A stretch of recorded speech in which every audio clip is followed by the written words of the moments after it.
मेरा रक्षाबंधन।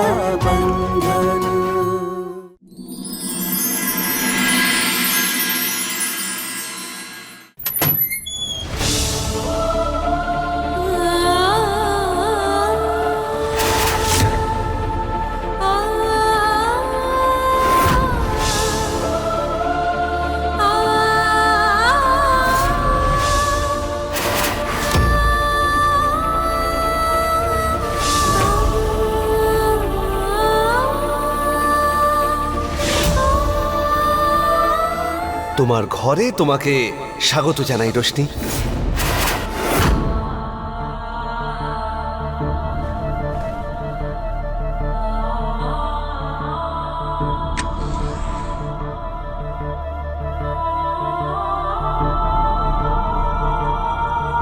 বারবার এই এমনটা মনে হওয়ার কোনো একটা কারণ তো আছে, যেন এই জায়গাটাকে আমি অনেক ভালো করে জানি।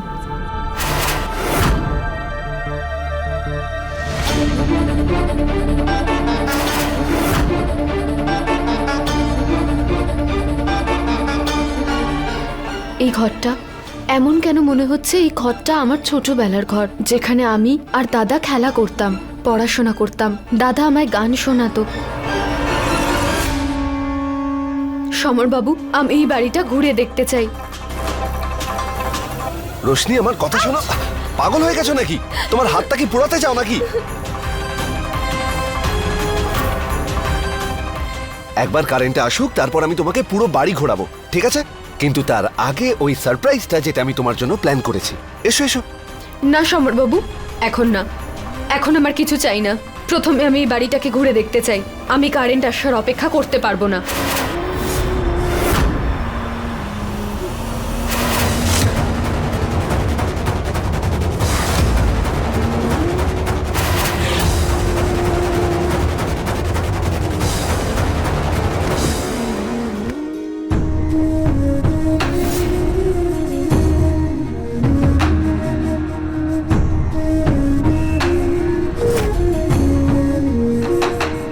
এইটুকুনি তুই, আর এত কাজ তুই করবি? হ্যাঁ, যদি কাজ না করি বড় কি করে হব?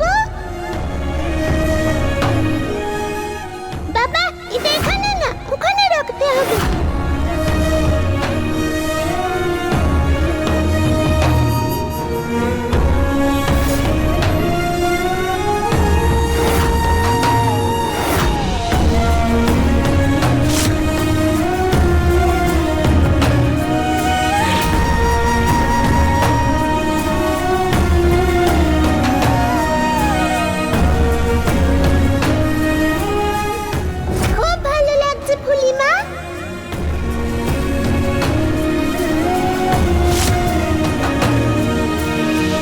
रोशनी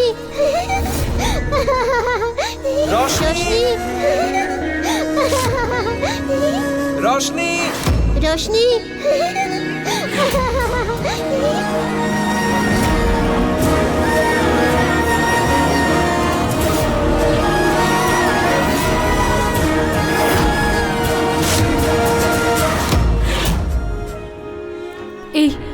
এইগুলো এই আমার বাড়ি, এটা আমার বাবার বাড়ি। আমার ফুলিমা এখানে বসেই তো আমার চুলে তেল লাগিয়ে দিত। আমি দাদা এখানেই তো আমরা ধরাধরি খেলতাম।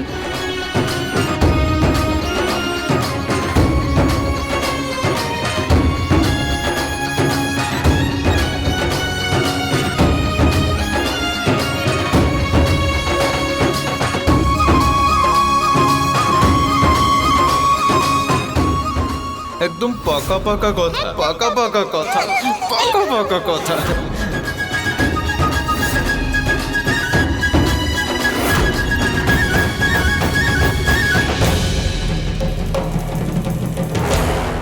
কিন্তু সমরবাবু, এটা কি করে হতে পারে? উনি আমাকে এখানে কি করে নিয়ে এলেন?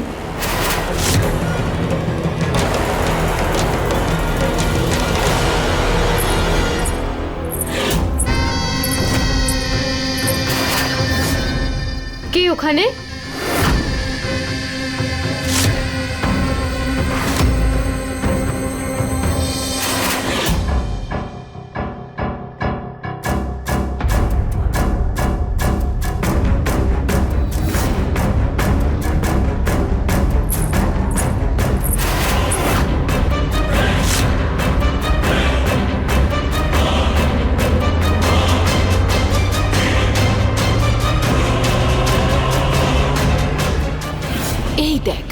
আমি ওর হাতটা এইভাবে ধরি আর এইভাবে মোচকে দিই।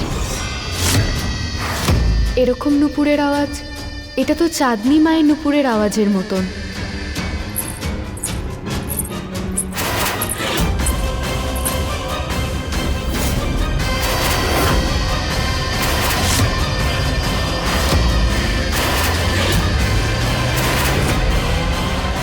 কে ওখানে?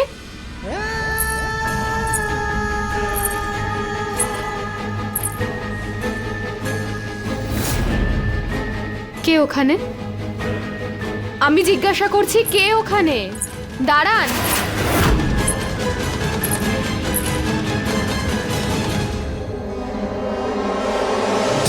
কে ছিল ওখানে? আর আমাকে বিয়ে করে আমার বাড়িতে নিয়ে আসার মানেটাই বা কি? আমার প্রশ্নের উত্তর যদি কারোর কাছে থেকে থাকে তাহলে সেটা হলো সমরবাবু।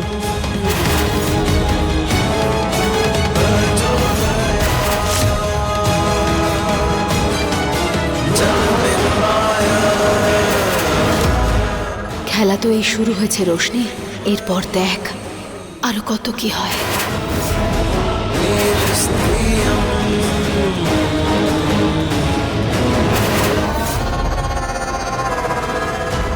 সমরবাবু, সমরবাবু কোথায় গেল? সমরবাবু, সমরবাবু, সমরবাবু,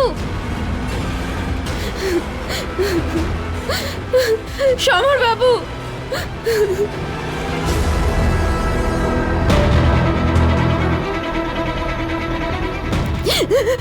কি হচ্ছে এগুলো আমার সাথে? সমরবাবু আমাকে বিয়ে করে আমার বাড়িতেই কেন নিয়ে এলেন? ওনার মাথায় যে কি চলছে দাদা, আমার কিচ্ছু মাথায় আসছে না। আমাকে দাদাকে এটা বলতেই হবে।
তোর দাদাকে দূরে ঠেলে সমরকে বেছে নিয়েছিস।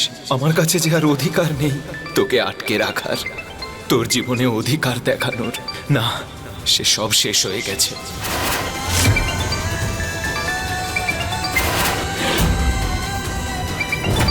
সিদ্ধান্ত আমি দিয়েই নিয়েছি দাদা, তোমার বিরুদ্ধে সমরবাবুকে বিয়ে করে তুমি আমাদের বিবাহিত জীবনে নাক গলিও না, কারণ স্বামীর আগে আমি দাদাকে বাঁচতে পারবো না।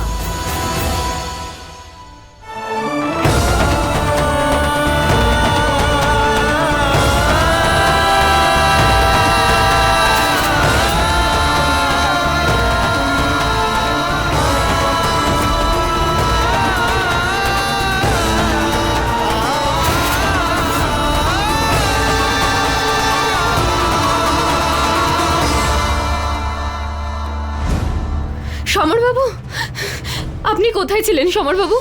আমি কোথায় ছিলাম? আমি তোমাকে খুঁজতে খুঁজতে পাগল হয়ে গেছি রোশনি। যখন থেকে তুমি আমার বাড়িতে এসেছো কোথায় কোথায় ঘুরে বেড়াচ্ছ। আপনার বাড়ি? আপনার বাড়ি নয় এটা। এই বাড়ি, এর প্রত্যেকটা ইট, দেওয়াল, দরজা, জানলা আমার বাবার আর দাদার।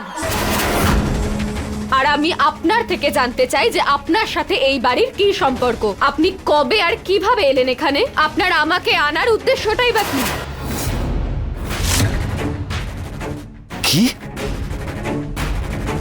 কি কি বলছোটা কি তুমি রোশনি? এই বাড়িটা কি করে তোমাদের হবে? এটা তো আমার কাকিমার বাড়ি।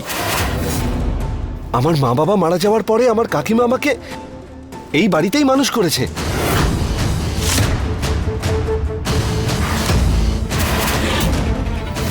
আপনার কাকিমা কি উনি, যার নুপুরের আওয়াজ আমি শুনেছিলাম?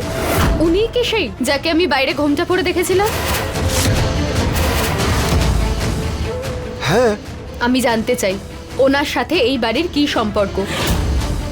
যদি সেরকমই হয় আমি এক্ষুনি ওনার সাথে দেখা করতে চাই। ব্যাস রোশনি, অনেক হয়েছে তোমার।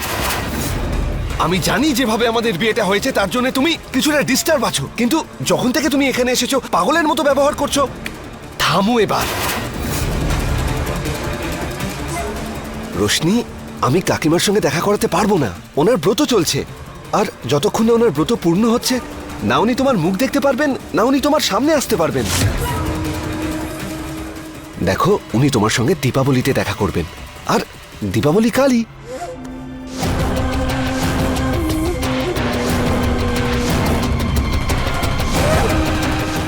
এখানে যদি সমরবাবুর কাকিমাই থাকেন তাহলে চাঁদনিমা কোথায় গেলেন? হতে পারে চাঁদনিমা সমরবাবুর কাকিমাকেই বাড়িটা বেচে দিয়েছিলেন। কিন্তু আমার এরকম অনুভূতি কেন হচ্ছে যে চাঁদনিমা আমার আশেপাশেই রয়েছেন?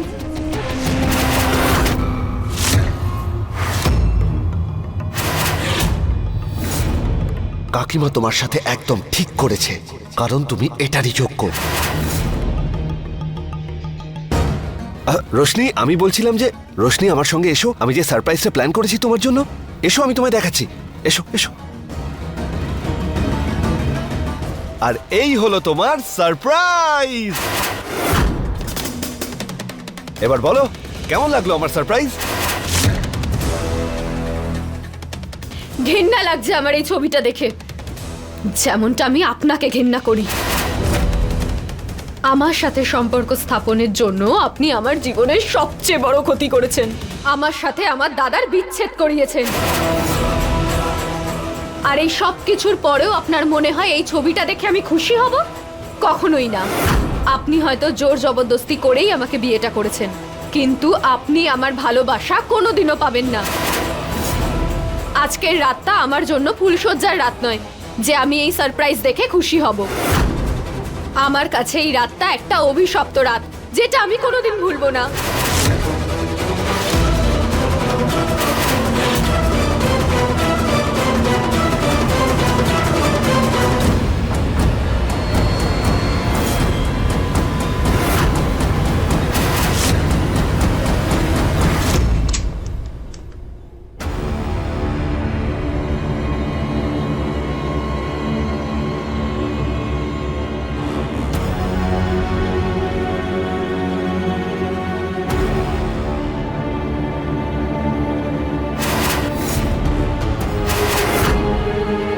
পুরো রুদ্র রূপ নিয়ে বসে আছে। ওর সাথে কথা না বলে এখান থেকে বেরিয়ে যাওয়া যাক।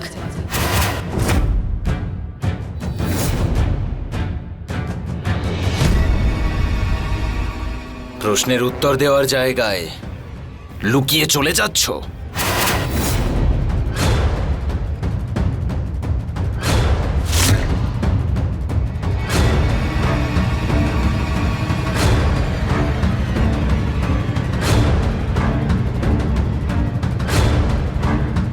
তুমি বলেছিলে যে এই সুটকেস এই রুমেই ছিল, সত্যি নাকি মিথ্যে?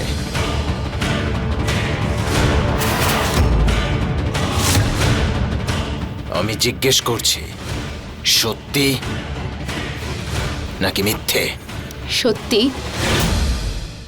কিন্তু তুমি কি বলতে চাও? আমি এটা বলতে চাইছি যে এই সুটকেসটা এই বাড়ি থেকে যদি না বেরিয়ে থাকে তাহলে বাইরের দেওয়ালে পেন্টারের রঙের কৌটোর থেকে রং কিভাবে লাগলো?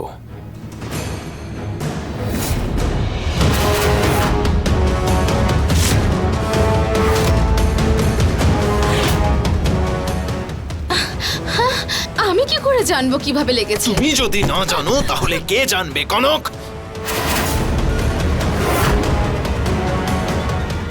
উত্তর দাও। তোমার মুখে কালি মাখিয়ে পালিয়ে গেছে তোমার বোন, আর প্রশ্ন করছো তুমি আমাকে? পেন্ট কিভাবে লাগলো, কোথায় লাগলো, আমি কি করে জানবো? হয়তো প্রথম থেকে লেগেছিল। তোমার মতন খারাপ মানুষ না এই পৃথিবীতে আর একটা নেই। প্রথমেও তো তুমি এটা করেছিলে, নিজের বোনের খুশির জন্য, ওর স্বপ্নের জন্য আমার জীবন নষ্ট করেছো, আর এখন ওর করা ভুলের শাস্তিও আমাকেই দিতে চাইছো। পেন্ট, এইসব দাগ, এইসব কিছু করতে কি চাইছো? কি খুঁজছো? পেয়েছো কিছু? জবাব দাও।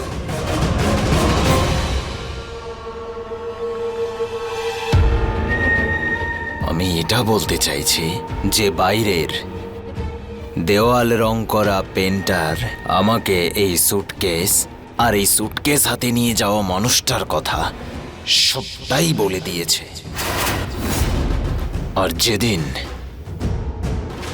ওই মেয়েটার ওই সময় পরা পোশাকের কথা আমি জানতে পেরে যাব, সেদিন উত্তর দেব আমি তোমাকে।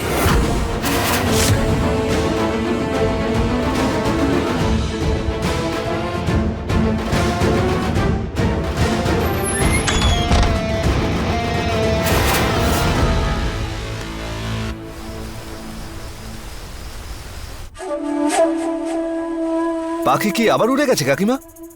তুমি যদি বলো আমি ওকে খুঁজে আনি। না, আমি নিজে উড়িয়ে দিয়েছি। ময়না এসে গেছে তো। যদিও তুই আমার নিজের সন্তান নোস, তাও যতটা বুদ্ধি দিয়ে আর দায়িত্ব নিয়ে নিজের কর্তব্য পালন করেছিস, আমি খুব খুশি হয়েছি। হয়তো আমার নিজের সন্তান হলেও এমনটা করতো না। শেষ পর্যন্ত তুই শিবার দুর্বল জায়গাটা আমার হাতে ভালোভাবে তুলে দিলি। বেঁচে থাক বাবা, তোর মনে ওই মেয়েটার প্রতি শুধুমাত্র ঘৃণা ছাড়া আর কোনো অনুভূতি যেন না থাকে। ভুলে যাস না, এই মেয়েটা সেই খুনির যে তোর বাবা মাকে তোর থেকে কেড়েছে, তোর গোটা সংসারটাকে শেষ করে দিয়েছে, তোর জীবনটাই উলটপালট করে দিয়েছে। কখনো ভুলবো না আমি কাকিমা, আর না কখনো এটা ভুলবো যে আমার মা বাবার মৃত্যুর পর যেভাবে তুমি আমাকে তোমার ভালোবাসা, আদর, যত্ন, আশ্রয় দিয়েছ। আমি জানি কাকিমা, তোমার প্রতিশোধ আজও অসম্পূর্ণ। ঠিক যেমন শিবরাজ আর রোশনির সঙ্গে আমার প্রতিশোধটাও অসম্পূর্ণ।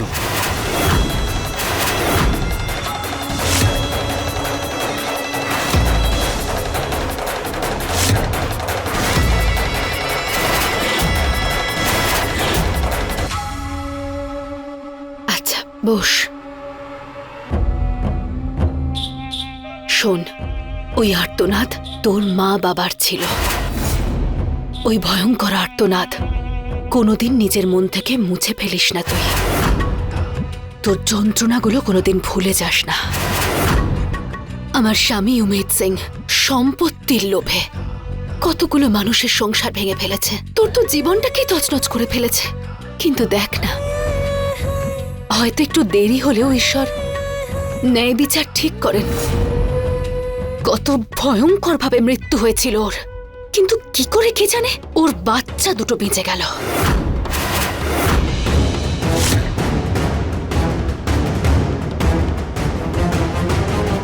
এই হলো জমিদার বাবুর দুই সন্তান, আর এরা এখনো মরেনি, বেঁচে আছে।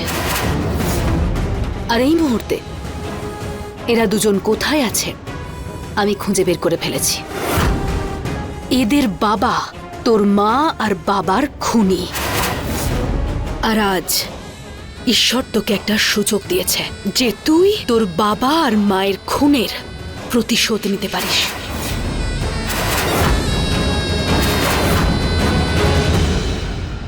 আমার কি করা উচিত কাকিমা? এরা দুজন রতন সিংহর বাড়িতে থাকে। তোকে ওখানে যেতে হবে, যে কোনো ভাবে ওখানে থাকতে হবে। আর ওই ধানি লঙ্কা, এই মেয়েটা রোশনি, ওকে নিজের আয়ত্তে আনতে হবে, যাতে ভবিষ্যতে যখন শিবরাজ এসে আমাদের সামনে দাঁড়াবে, এই ময়নার গলাটা যেন আমার হাতে থাকে। সমর, নিজের মনের আগুন আর উদ্দেশ্য এর কোনোটাই যেন রোশনি কোনোদিনও না জানতে পারে। তোকে খুব ভালোবেসে ওই ধানি লঙ্কাকে নিজের বশে রাখতে হবে। আর তারপর আমরা দুজন কিভাবে ওই দাদা বোনের পায়ের তলার মাটি কেড়ে নেব সেটা ওরা বুঝতেও পারবে না। আজ পর্যন্ত তুই আমার আঁচলের তলায় থেকেছিস, আর আমি জানি তুই কোনোদিনও আমার কোনো কথা অমান্য করিসনি। কিন্তু বাবা, আজ আমি তোকে বলছি, তোকে ওই মেয়েটার সঙ্গে থাকতে হবে। হ্যাঁ কাকিমা, হ্যাঁ কাকিমা। যা।